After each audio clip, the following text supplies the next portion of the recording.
In the last lecture, we had derived the mass conservation equation for the concentration field. Okay.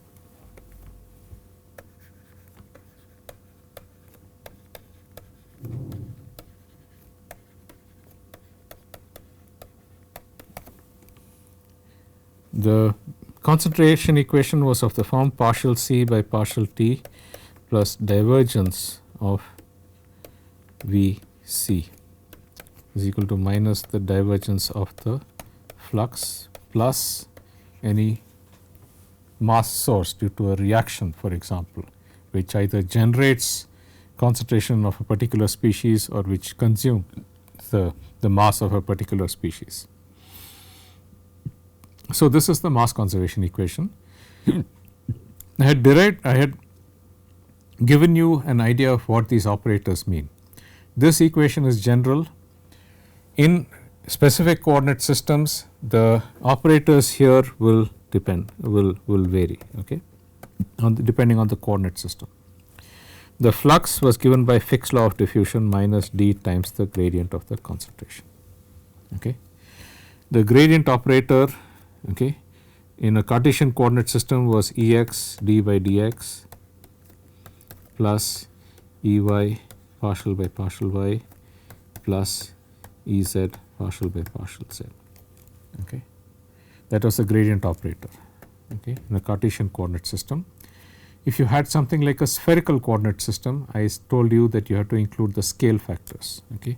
So, if the coordinates are xa, xb, xc, unit vectors are ea, eb, ec, okay, and the scale factors are ha, hb and hc. Okay. We require scale factors because in the spherical coordinate system, for example, the angles do not have dimensions of length. When there is an increment in the angle theta, for example, the actual distance moved is not delta theta, okay, it is r times delta theta. Similarly, in the phi direction, it is r sin theta times delta phi. In that case, the gradient becomes 1 by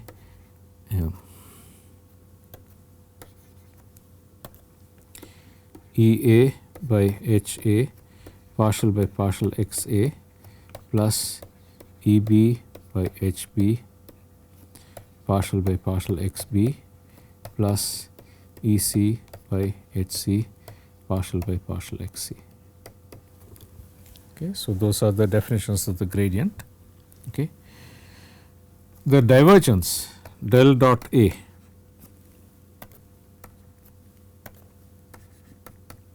is equal to 1 by Ha, Hb, Hc into partial of Hb, Hc, Aa.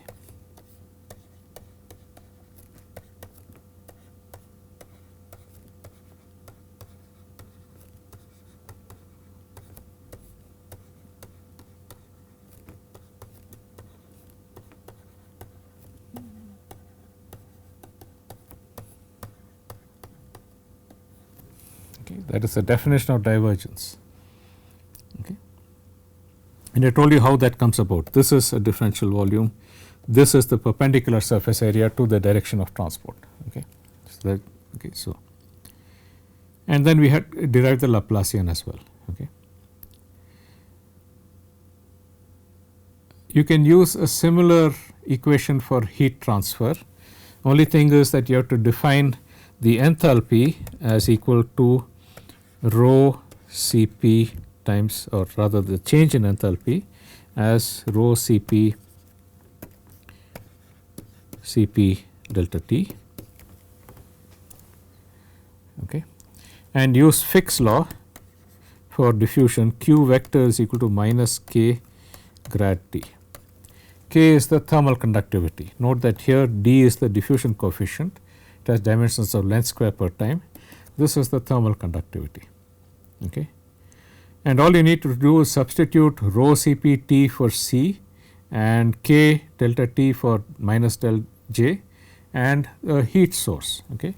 And you will get partial by partial T of rho Cp T plus del dot rho Cp t times the velocity. Okay. I am just substituting rho Cpt for the concentration field. Okay.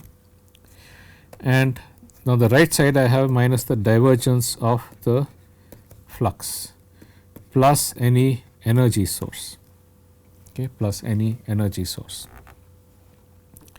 Normally rho and Cp are relatively independent of temperature, they vary very little with temperature, in which case I can take them out of the derivative and get rho Cp into partial T by partial T plus divergence of V times T is equal to minus divergence of Q plus SE. It is a straightforward extension. Okay. And I can substitute the Fourier's law for the heat flux. Okay. I can substitute Fourier's law for the heat flux. So, I will get rho Cp into partial T by partial T plus the divergence of V times T is equal to minus del dot. Okay. I have two minus signs here, so I will just get del dot K grad T plus SE. Okay. And finally, if the thermal conductivity is independent, is a constant, I will get rho Cp into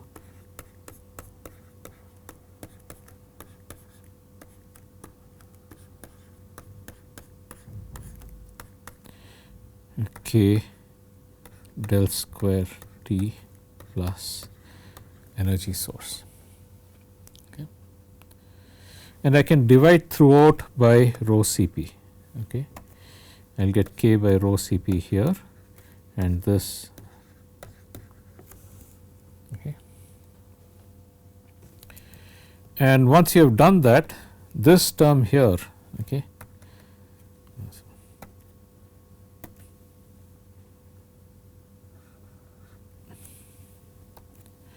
this term here is the equivalent of the diffusion coefficient in the concentration equation, which is partial C by partial T plus del dot V C is equal to minus D del square C plus S. Okay.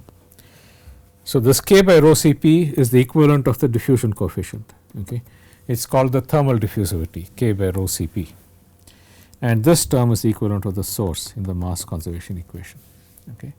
So, the mass conservation and the energy conservation equation can be solved using exactly the same procedure. Okay. They have exactly the same form. I can replace the mass, the concentration or the mass density by the energy density, okay, and replace the diffusion coefficient for mass by the diffusion coefficient for energy, K by rho Cp, and replace the mass source by the energy source, S by rho Cp, and the equations have exactly the same form. Therefore, they can I can solve them using identical procedures. Okay. So, in this course we will not make any distinction between mass and energy transfer, because they are both transport of scalar quantities. Okay. And if the mass diffusion coefficient and the energy diffusion coefficient are independent of position, then the equations have the same form. You have what is called the convected derivative on the left side. So, note that on the left side I had partial C by partial T plus divergence of V times C. Okay. I can expand this out, partial C by partial T, by using differentiation using product rule. Okay. I can write this as V dot grad C plus C del dot V. Okay. V dot grad C plus C del dot V. Okay. Those of you who feel a little uncomfortable with this expansion, just go back to the basics. Okay. Del dot Vc is equal to partial of Vxc by partial x plus partial of partial y plus partial of Vzc by partial z. Okay. Is equal to C into partial Vx by partial x plus partial Vy by partial y plus partial Vz by partial z, okay, plus Vx partial c by partial x plus Vy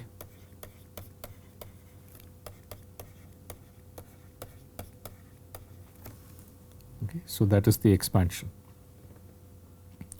This first term is just c times the divergence of V. The second term is the dot product of the velocity and the gradient of the concentration, Vx Ex plus Vy Ey plus Vz Ez dotted with Ex partial c by partial x plus Ey partial c by partial y plus Ez partial c by partial z, okay, plus V dot grad c. Okay. So, that is how you get this expansion. Okay. It is just a differentiation by chain rule. Okay.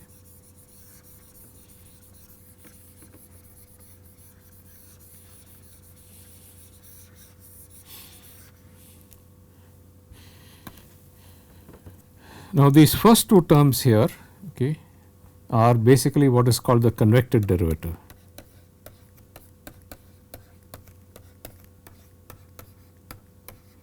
Okay. And the physical interpretation of this convected derivative is as follows. Okay.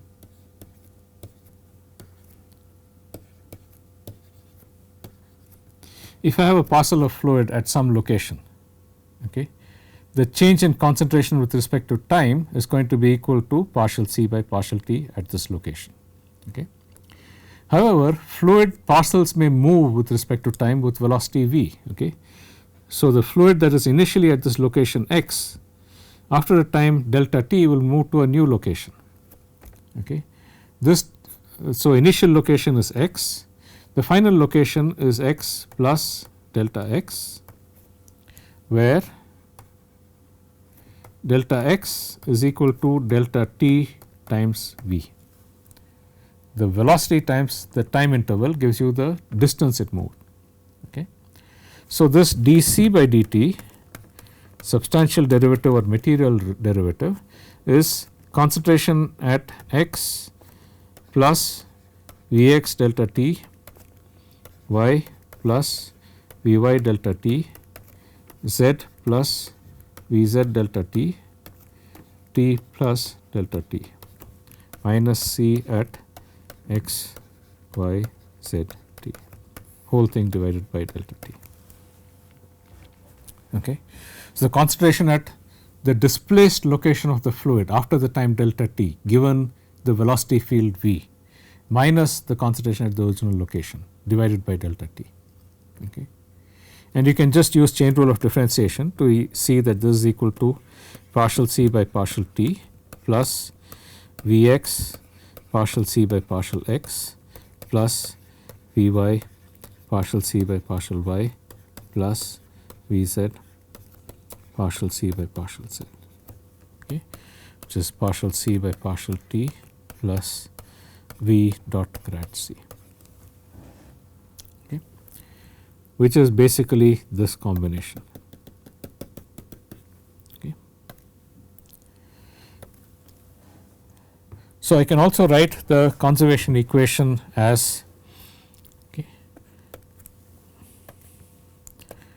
dc by dt plus c times the divergence of the velocity is equal to minus del dot j plus s, okay, where I have given you the definition of the substantial derivative. Okay. So, that these are different ways of writing the mass and the energy conservation equation. Exact same analogy applies to the energy conservation equation. Okay. And these equations are equivalent because both of them relate to transport of scalars. Concentration is a scalar, energy is a scalar. Their fluxes are vectors. Okay. So, the mass flux is a vector, the energy flux is a vector. Okay. For momentum transport it is slightly different. Okay. Momentum itself is a vector. The momentum has both magnitude and direction. Okay. So, the momentum conservation equation is the conservation equation for a vector, in contrast to the mass and energy, which are conservation equations for a scalar. Okay. So, how do we derive the momentum conservation equation for a fluid flow? Okay. So, These are called the Navier-Stokes equation.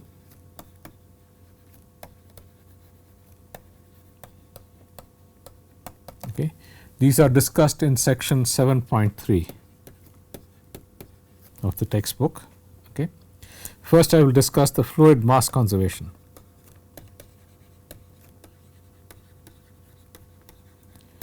Okay. This is the conservation equation for the entire fluid, okay, not for a particular species.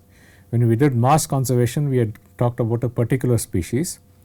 This is for the entire fluid, okay, for the mass of the entire fluid.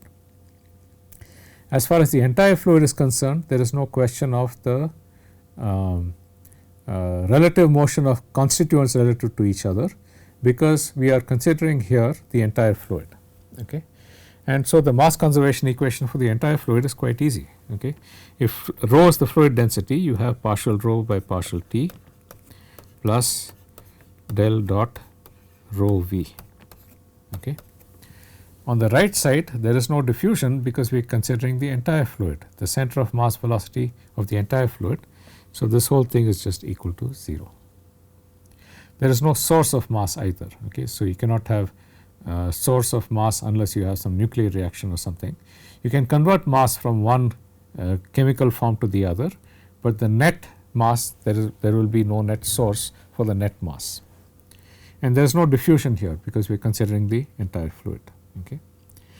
So, rho is the mass density of the fluid, V is the velocity of the center of mass of the fluid. Okay. So, this is the mass conservation equation.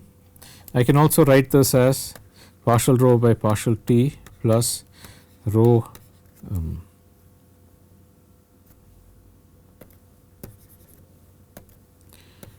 V dot grad rho plus rho del dot V is equal to 0, okay, using chain rule for differentiation. The first two terms are the substantial derivative or the convected derivative d rho by dt plus rho del dot V is equal to 0. Okay. And for an incompressible fluid,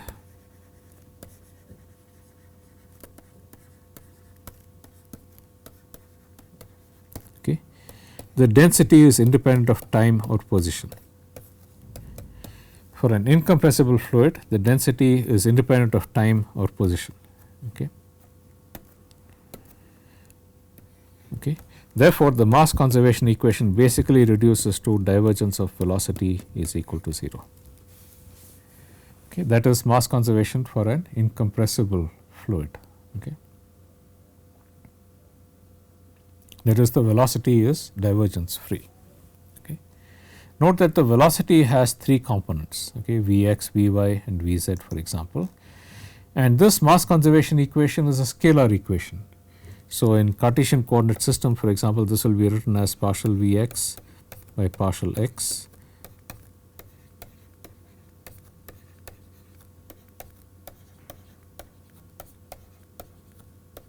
this is equal to 0. In a spherical coordinate system, I told you the definition of divergence was slightly different. Okay. So, for spherical coordinate system, it will be 1 by r square d by dr of r square Vr plus 1 by r sine theta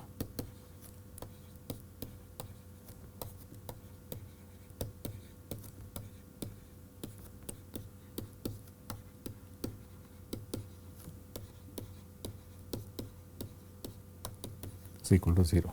Okay.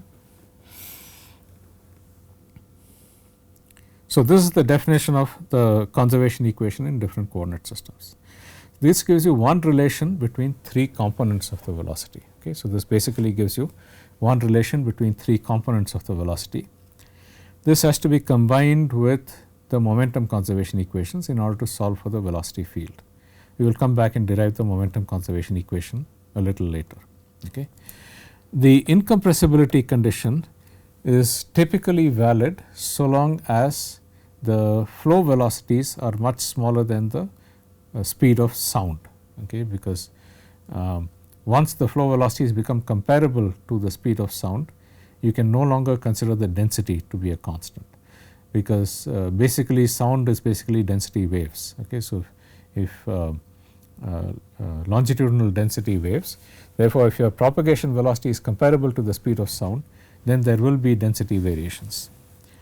Speed of sound is typically about 330 meters per second in air, approximately 1500 meters per second in water. Okay.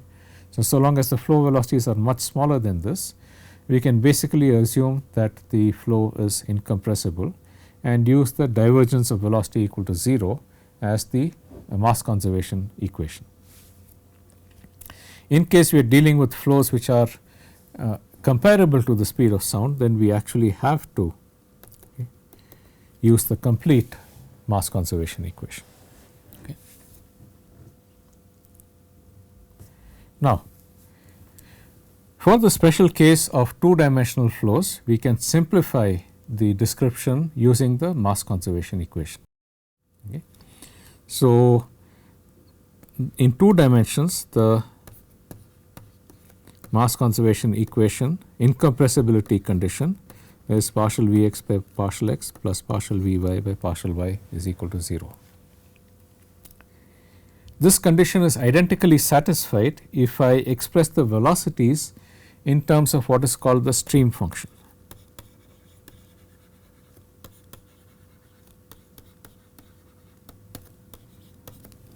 Okay.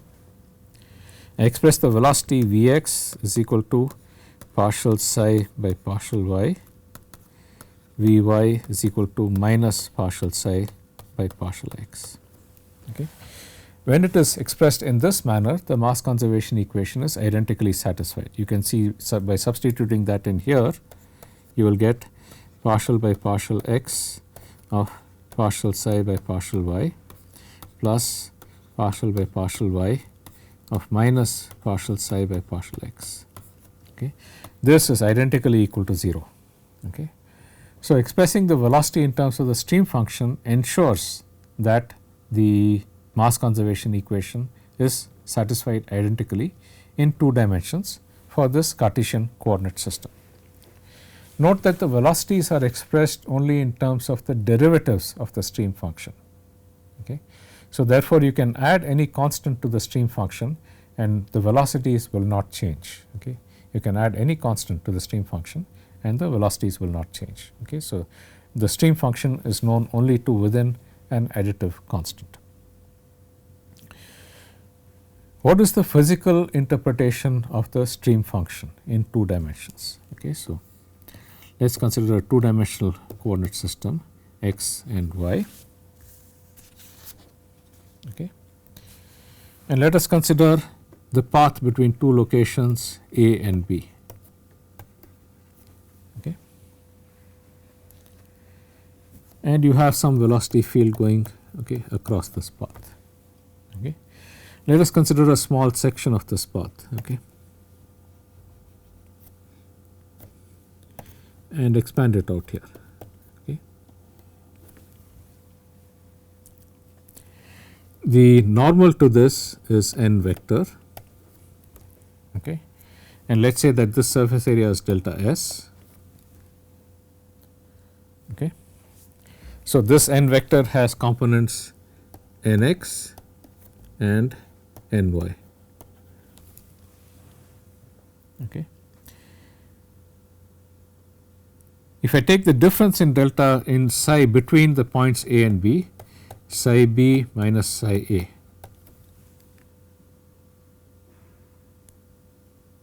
Okay. And if this is the surface area delta S, okay, the difference delta psi across this, okay, the difference delta psi across this can be written as delta psi is equal to this delta S, okay, into the unit tangent T x partial psi by partial x plus T y partial psi by partial y. Okay. Let me expand out the tangent for you. Okay. So, this is the okay. So, I will just express this expand this out over here. Okay. I have this delta S, okay. This is n and this is the tangent vector, okay, the tangent to the curve. Okay. N has components nx and ny, okay, and the tangent vector has components tx and ty. Okay.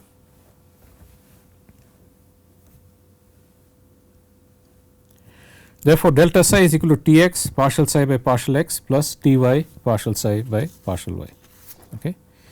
And you can easily see that since the tangent vector is perpendicular to the normal vector, okay, that means that Nx has to be equal to Ty, Ny is equal to minus Tx. Okay. So, just to draw the vector again, this is n, this is perpendicular t, okay, this is a tangent vector, this is nx, okay, and this is ty. Okay. Since the angle between x and n is theta is the same as the angle between this, you will get that nx is equal to ty, and ny, okay, ny which is this angle has to be equal to minus of tx.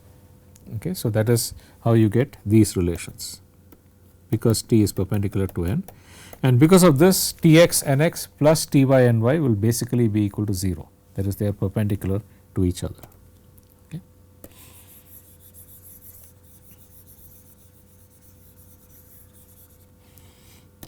So,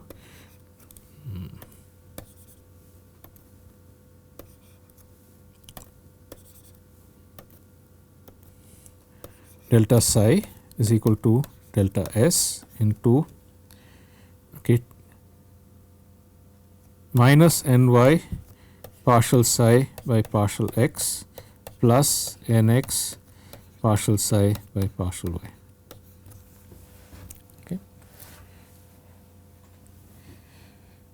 And we know that partial psi by partial x is equal to minus Vy and partial psi by partial y is equal to Vx. So, this becomes equal to delta S into Vy Ny plus Vx Nx. Okay. So, this is equal to V dot n delta S. Okay.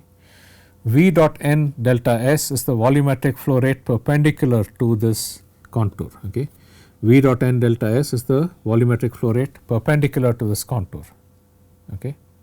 That is, it is basically a volume per unit length perpendicular to the xy plane. Okay. It is a volume per unit length perpendicular to the xy plane. Okay. So, therefore, across each infinitesimal section of this curve between these 2 points, across each infinitesimal section of this curve between these 2 points, delta psi, the increment in psi for that interval is equal to the flow rate across that surface, which implies that psi b minus psi a is equal to integral ds times n dot v. The difference in the stream function between 2 points is the net volumetric flow rate per unit length perpendicular to the plane, of course, between those 2 points. Okay. So, that is the physical interpretation of the stream function. Okay. The stream function can also be written for other coordinate systems if they are 2 dimensional. Okay. For example, if I take a 2 dimensional polar coordinate system with r and phi, okay, I will leave it as an exercise for you. The and you have Vr and V phi. The mass conservation equation del dot V is equal to 0 translates into 1 by r d by dr of r Vr plus 1 by r partial V phi by partial phi is equal to 0. Okay. This mass conservation equation is derived using the scale factors hr is equal to 1 and h phi is equal to r. Okay. For this, we can define a stream function with the definitions Vr is equal to 1 by r partial psi by partial phi, and V phi is equal to minus partial psi by partial r. Okay. With this definition of the stream function, the mass conservation equation is identically satisfied. Okay.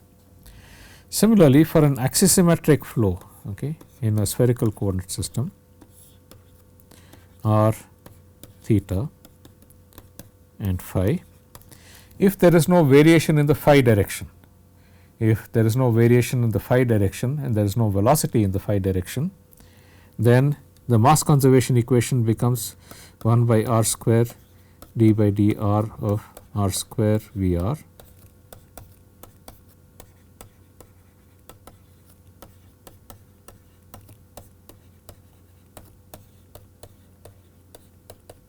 neglecting the phi term. Okay. For this, we can define the stream function as Vr is equal to 1 by r square sine theta partial psi by partial theta, and V theta is equal to minus 1 by r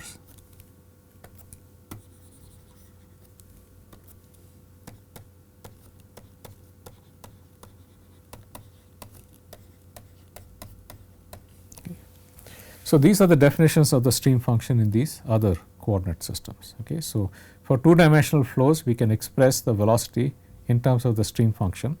We reduce from 2 components of the velocity to just one scalar stream function. Okay. So, this is the discussion of mass conservation. Next, we will go to 7.3.2, which is the stress tensor. As I said, mass and energy conservation are for conservation of scalars, mass and energy. The flux is a vector, whereas momentum conservation is a conservation for a vector. For mass and energy conservation, the direction of the flux is the direction of transport of the scalar, whether it is mass or energy.